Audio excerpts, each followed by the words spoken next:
Oi, gente! Gente linda! Como a gente combinou na última aula, a gente vai continuar falando sobre legislação ambiental e agora eu vou entrar em algumas leis, falar sobre elas de forma mais aprofundada. Nada, não muito aprofundado, né? Mas de forma mais aprofundada em algumas delas que eu selecionei para vocês e achava que era mais importante da gente falar. Antes disso, é importante a gente saber. Lembra que a gente ficou em sala de aula discutindo o que era meio ambiente, o que era ecologia? A gente tem uma política nacional do meio ambiente e a gente tem uma lei, e nessa lei é determinado o que é meio ambiente, né? Então, essa lei fala pra gente lá que meio ambiente é um conjunto de condições, leis, influências e interações de ordem física, química e biológica, e que essas condições elas permitem, abriga e rege a vida em todas as suas formas. Então a gente não tira isso da nossa cabeça, né? A gente tem inclusive uma lei que determina isso. E aí, qual que é o problema do meio ambiente? É a poluição, né? Porque a gente tem alterações que elas são, que causam, a poluição causa alterações indesejáveis no meio ambiente. E aí isso pode levar direto ou indiretamente a danos à nossa saúde, a nossa sobrevivência está ligada ao meio ambiente, né? As atividades dos seres humanos podem causar essas poluições. E aí, o que é então poluição, né? A gente sabe que é isso, mas o que a gente tem, que a gente acredita, o que tem como poluição? Então, a gente tem três tipos mais básicos, gerais, que a gente chama de poluição, que é a poluição atmosférica, a poluição do solo e resíduos e a poluição hídrica. Poluição atmosférica é a poluição do ar, né? Então, a nossa atmosfera sendo poluída. E aí isso pode causar para a gente diversos problemas, né? A gente sabe que a gente tem, por exemplo, uma camada de ozônio, que ela é destruída com a poluição atmosférica. A gente tem uma camada, além da camada de ozônio, a gente tem o aquecimento global, né? Que ele pode ser alterado, ele pode fazer com que as coisas esquentem muito mais também por causa dessa poluição atmosférica. A gente tem a poluição do solo e de resíduos, então tudo que a gente usa gera resíduos e a gente não sabe o que fazer com esses resíduos, né? Normalmente, a gente sabe, né? A gente joga no lixo, na verdade, esses resíduos. E aí esses resíduos vão criando um monte de sobra dentro do nosso planeta. Não tem para onde sair, eles ficam aqui dentro. E a gente precisa criar soluções para que a gente não faça com que esses resíduos gerem poluição do solo, que é a poluição do solo. Além de deixar o lugar para a gente sem que a gente possa, como que eu posso dizer, sem que a gente possa utilizar aquele solo, por exemplo, para plantação ou qualquer coisa assim, a gente tem também um problema, porque essa poluição do solo pode, inclusive, chegar nos nossos lençóis freáticos. E aí, se chega nos nossos lençóis freáticos, ela gera, além da poluição do solo, também poluição hídrica. O que é poluição hídrica? A poluição das nossas águas. Então, mares, oceanos. A gente tem um oceano completamente poluído, cheio de folha, folha não, olha eu, louca, né? Cheio de plásticos. E aí esses plásticos, inclusive, gera um mal muito para os seres que vivem naquele mar, principalmente alguns peixes. Eles se alimentam desses plásticos e morrem. Então, e aí eles morrendo, eles ficam lá boiando morto. E aí a gente tem uma poluição hídrica gerada pela ação do homem.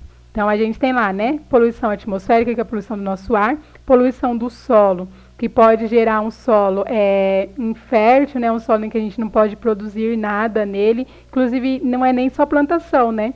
Alguns lugares onde teve aterro sanitário, você não pode fazer nem construções mesmo, porque aquele solo, ele fica com... foi tantos gases que se acumularam ali, que ele tem o risco, inclusive, de explodir, de estourar. E aí o que é construído ali em cima pode vir a desabar. Então, quando você forma um lixão e aí depois que esses aterros sanitários, eles deixam de ser aterros sanitários, eles passam muito tempo sem ser nada, né? Você não pode usar ele para nada. porque ele fica ali um solo infértil. E além disso, a gente tem a poluição hídrica, que a poluição do solo pode gerar poluição hídrica, mas além disso a gente também polui de outras formas os nossos mares e os nossos oceanos, tanto as nossas águas doces quanto as nossas águas salgadas. E aí, para a gente tentar diminuir isso, a gente tem o que a gente chama de preservação ambiental. Isso começou, falar sobre preservação ambiental foi algo que começou sendo falado muito na década de 60, então lá em 1960 começou a surgir organizações, a gente tem organizações que a gente conhece como os Amigos da Terra, né, que é os Friends Everton, a gente tem o Greenpeace, que são associações que ficam aí brigando pela preservação ambiental, e apesar de ter muito... será que eles estão brigando mesmo, ou se eles só estão ganhando dinheiro, não sei. Mas elas começaram a surgir aí na década de 60 para a gente poder brigar um pouquinho mais por essa preservação ambiental. E aí a preservação ambiental ela é uma das maiores preocupações por parte da sociedade, organizações e dos governos. Por quê? Porque a gente a gente já sabe que sem o meio ambiente, né, sem um meio ambiente conservado, a gente dificilmente vai conseguir sobreviver enquanto espécie nesse planeta. No entanto, a gente vive em um sistema em que é necessário se produzir muito. Exige de que a gente tenha um consumo completamente irresponsável, né? Então, a gente precisa consumir muito para ser feliz, a gente precisa consumir muito porque a gente tem que consumir muito, porque a gente vive num país capitalista e o capitalismo é feito à base de consumo.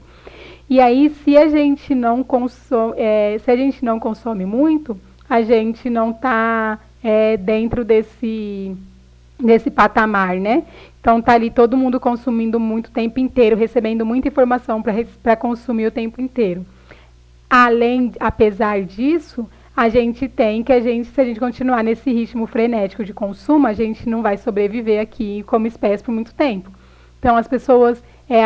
as organizações, os governos e a sociedade como um todo fica muito preocupada de como a gente pode fazer isso, né?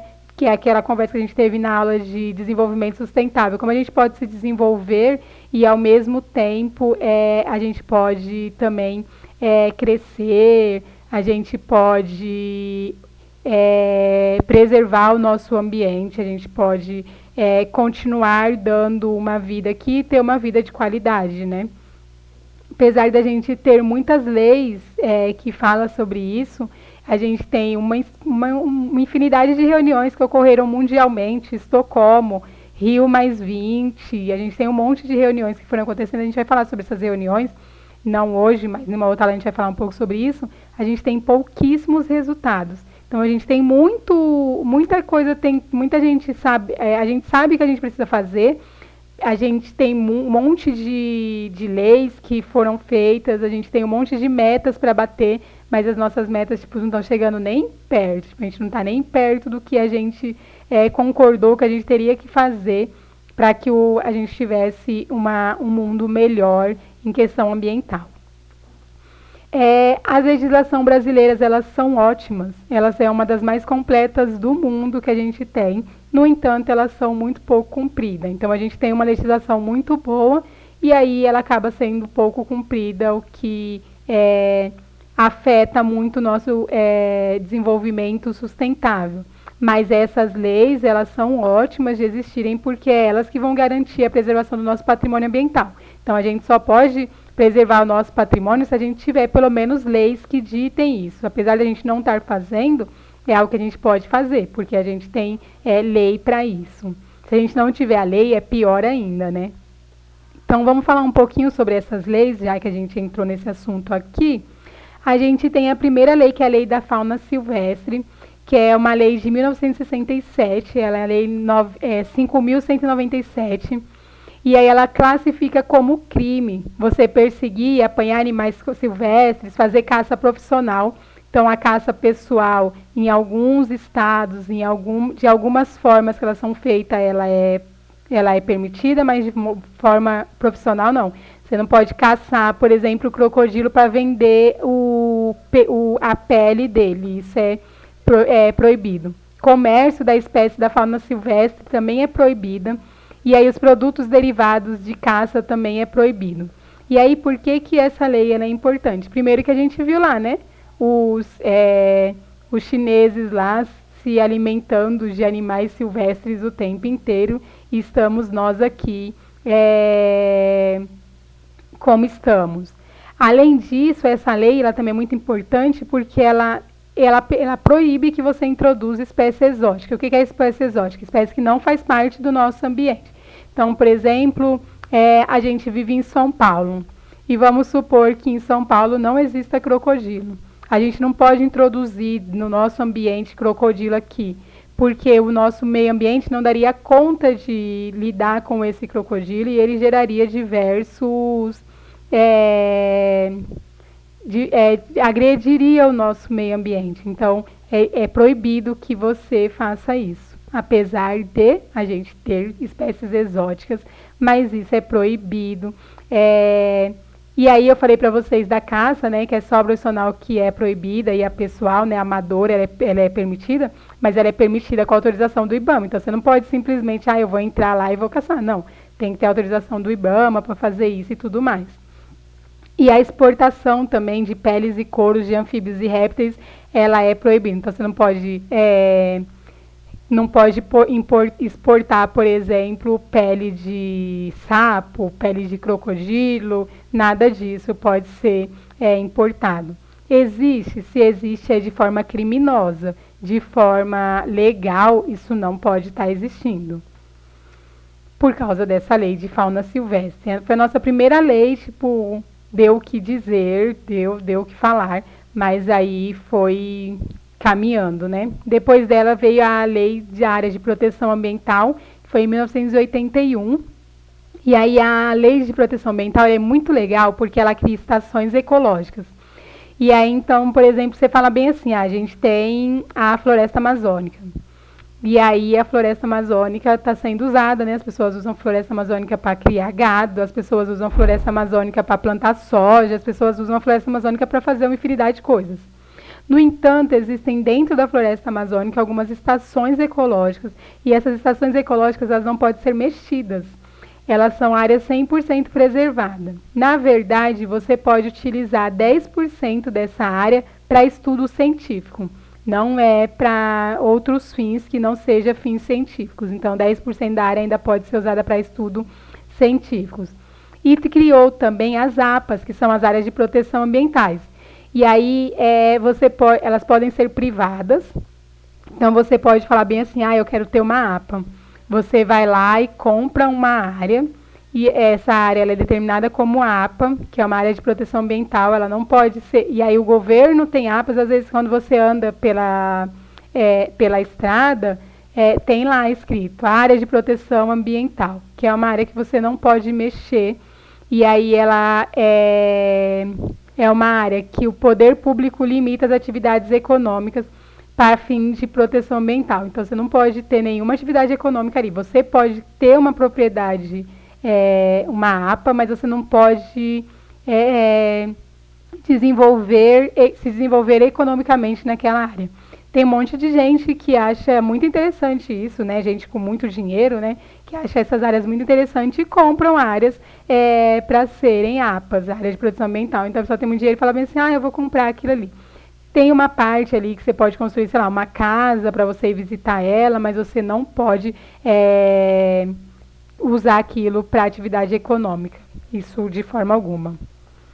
A gente tem a Política Nacional do Meio Ambiente, e aí ela tornou obrigatório o licenciamento ambiental, é uma outra coisa que dá muito pano para manga. As pessoas têm entidades que discordam muito desse licenciamento ambiental, tem pessoas, principalmente a área agrícola, né? Eles brigam muito para acabar com isso. Fazendeiro é completamente contra, mas por enquanto a gente tem aí o licenciamento ambiental sendo obrigatório e requisitado, inclusive por órgãos federais, estaduais e municipais, que você cria regras e fiscaliza esses lugares que estão se desenvolvendo para você entender também que ele não pode simplesmente comprar um terreno e destruir todo esse terreno sem falar que vai fazer, o que ele vai fazer em troca disso. Então, por exemplo, sei lá, comprei um terreno na minha cidade para eu fazer uma fábrica naquele terreno. E aí, se eu vou destruir, se eu vou desmatar aquele terreno, eu preciso criar em outro espaço, algo que dê para aquela sociedade o que aquele terreno dava. Então, por exemplo, assim, aquele terreno dava em quantidade de oxigênio uma quantidade X. Então, eu preciso fazer uma plantação que retorne para aquela sociedade onde foi feita onde foi feito aquilo, esse X de oxigênio. Seja em questão de educação ambiental, e aí seja em questão mesmo de você ir lá e ter que plantar em outras áreas também. É algo tipo, pra gente, por exemplo, que é biólogo, é algo extremamente legal de existir. Já para quem é de outras áreas, um fazendeiro, por exemplo, ele odeia licenciamento ambiental. Então, são coisas que agrada a um e não agrada a todos. Aí a gente tem a lei de crimes ambientais. Então, depois dessa lei, você começa a criminalizar mesmo. Então, se você polui água, você faz corte ilegal de árvores, se você mata animal silvestre, isso são crimes ambientais e você pode, inclusive, responder penalmente, não só com pagamento de multa, mas também de penas mesmo, de ficar preso por algum tempo, se você desobedecer essas leis que existem. Então, ela é uma lei nova, né, de 1988, a maioria de nós já estávamos até vivo quando ela foi feita. Antes disso, não tinha nada que criminalizasse isso.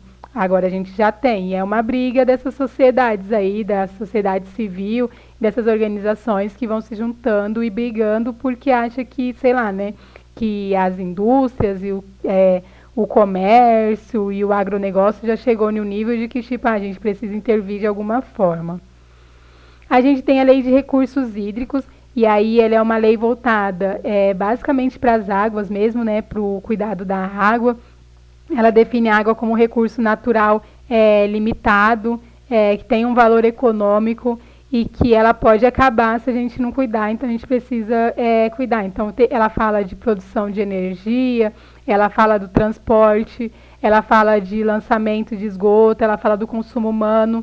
A gente tem uma Agência Nacional das Águas, que é a ANA, que também fala muito sobre esse uso, né, dos nossos recursos hídricos. É uma lei novíssima, 1997, mas é uma lei muito legal, né, que ela fala de armazenar água, ela fala sobre o tratamento da água, sobre recuperar informações para a gente usar essa água de forma sustentável. Depois disso, a gente tem a lei de crimes ambientais, que ela foi revigorada, né? A gente já tinha ela, mas aí em 1998 ela foi reescrita de novo, e aí ela fala da pessoa jurídica, da autora e da coautora da infração ambiental. Então, por exemplo, se eu mando fazer, então eu sou a coautora, eu também estou atuando nesse crime ambiental. Então, se eu mando o fulano caçar animais para mim, animais silvestres, eu também vou responder criminalmente por isso. Antigamente, aí teve, né, conseguiram a lei, mas aí criminalizava as pessoas que não eram bem as pessoas que eram, né, as pessoas recebiam para fazer isso e era o serviço que elas tinham. Tá certo? Não sei, mas era o serviço que ela tinha e ela precisava trabalhar. E aí percebeu-se que precisava brigar de uma outra forma, né? Então, não só quem fez, mas também quem mandou fazer responde criminalmente também por esses crimes, né? Responde penalmente por esses crimes ambientais. Aí a gente tem a lei de biossegurança. Ela é nova porque a lei de biossegurança ela estabelece principalmente sobre organismos modificados geneticamente, que é os nossos transgênicos. E aí os transgênicos são novos e é por isso que a lei sobre ele também é muito nova, né? Não tem muitos anos que a gente está fazendo transgênicos, principalmente para consumo humano. Então, é por isso que ela é nova, mas a gente, nessa lei, ela fala de que já que você vai fazer produtos modificados geneticamente, que você precisa tomar alguns cuidados. Percebeu-se ao longo do tempo, né, que esses cuidados não servia muito. Por exemplo, a gente tem o caso do milho. Quando o milho ele é algo que é polinizado pelo vento. Então, quando a Monsanto vai lá e cria um milho transgênico e planta um milho transgênico numa cidade em que a maioria das pessoas também planta um milho transgênico e vive disso, o grão de pólen desse milho transgênico vai voar junto com a árvore e vai se misturar. Então você dificilmente consegue obter em uma cidade em que você já colocou, já implantou o milho transgênico, plantar só o milho orgânico. Existem algumas tentativas, mas é isso, né? Tipo, as pessoas, pequenos agricultores, têm pouquíssimos recursos para ficar criando outros recursos para o pólen não chegar aqui com vento. Um negócio que vai chegar, né? Então, apesar da lei existir, a natureza ela acaba indo em um outro fluxo. Mas a lei existe, é importante porque quem planta mesmo o transgênico precisa falar que planta o transgênico. A gente tem lá, né, no supermercado, tudo que a gente tem transgênico tem um Tzinho lá. E aí tem uma briga enorme porque as pessoas querem tirar isso, aí tira e coloca de novo. Mas por enquanto tá lá. A gente tem direito de saber o que a gente está consumindo e o que é transgênico e ter como direito de fazer uma escolha de que eu vou me alimentar com isso ou não. Então a lei de biossegurança ela protege também o consumidor. E aí a gente tem o CONAMA. O CONAMA é o Conselho Nacional do Meio Ambiente. O CONAMA ele é polemiquíssimo, ele é muito polêmico. A criação do CONAMA foi baseado na política nacional norte-americana, né, lá dos Estados Unidos. E aí a criação dele foi criada em cima disso. E aí ele as pessoas tem muita polêmica em cima disso, né? Porque às vezes sai uma resolução CONAMA que você fica olhando assim e pensa, é o Conselho Nacional do Meio Ambiente ou o que é, né? Mas ele existe, ele solta muitas resoluções. Ele é o conselho governamental, né? Ele é federal. E aí o objetivo dele é de fixar as normas e os padrões ambientais. Então, o que a gente tem de norma em cada estado, em cada município, ele tem que se estabelecer baseado no CONAMA. Então, a gente tem isso daí. É muito polêmico, é muito discutível tudo isso, mas ele está lá, ele existe e a gente precisa obedecer porque é lei. Era isso que eu tinha para falar para vocês. Essas são as leis que eu acho que é mais importante vocês saberem, as coisas mais importantes que vocês precisam saber. Fico à disposição no chat. Como eu já disse, tenho um orgulho imenso de ser professor de vocês. Vocês são incríveis demais. E aí a gente continua na próxima aula. Obrigada, gente.